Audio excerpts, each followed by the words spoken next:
নমস্কাৰ Deepika kitchen and ব্লগছৰ অন্য এটি ভিডিঅ'লৈকে আপোনালোক সকলোকে পুনৰবাৰ আদৰণি জনাওঁ। আজি আপোনালোকৰ বাবে লৈ আহিলোঁ ব্ৰেডৰ এটি সুন্দৰ ব্ৰেকফাষ্ট ৰেচিপি। আশা কৰোঁ আপোনালোকে ৰেচিপিটো চাই ভাল পাব আৰু যদিহে ভাল পায় তেন্তে ভিডিঅ'টোত লাইক কমেণ্ট শ্বেয়াৰ আৰু চেনেলটো ছাবস্ক্ৰাইব কৰি কাষত থকা বেল আইকনটো অন কৰি থ'বলৈ একেবাৰে নাপাহৰিব আৰু ভিডিঅ'টো সম্পূৰ্ণ শেষলৈকে চাই যাব। তেন্তে আহকচোন ৰেচিপিটোৰ মাজলৈ যাওঁ।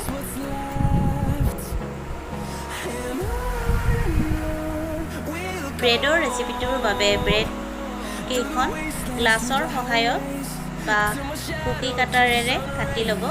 গ্লাছৰ সহায়ত কাটিলে অলপ ডাঙৰ হ'ব সাইজটো, সেইকাৰণে মই গ্লাছৰ সহায়তে কাটি লৈছোঁ ব্ৰেডবোৰ।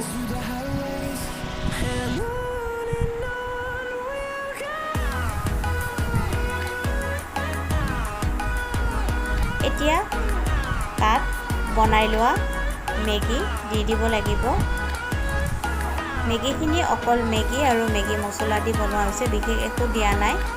এতিয়া আন এখন ব্ৰেডেৰে ঢাকি দিব।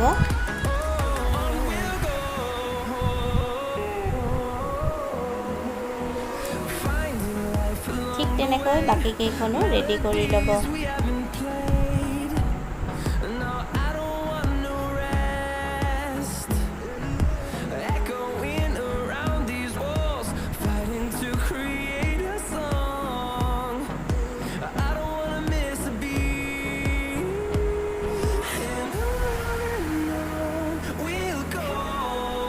এতিয়া ময়দা মিহলোৱা পানীত ছাইডবোৰ লগাই কাষেৰে সেইবোৰ ব্ৰেড ক্ৰাম্ববোৰ লগাই দিব।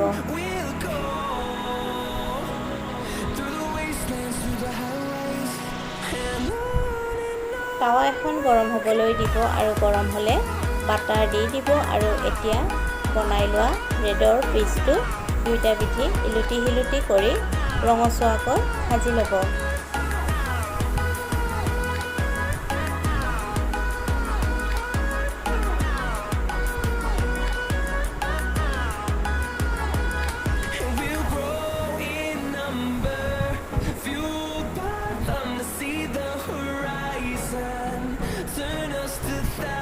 এয়া ৰেডি হৈ গ'ল। ঠিক তেনেকৈ বাকীবোৰো আপোনালোকে ভাজি ল'ব।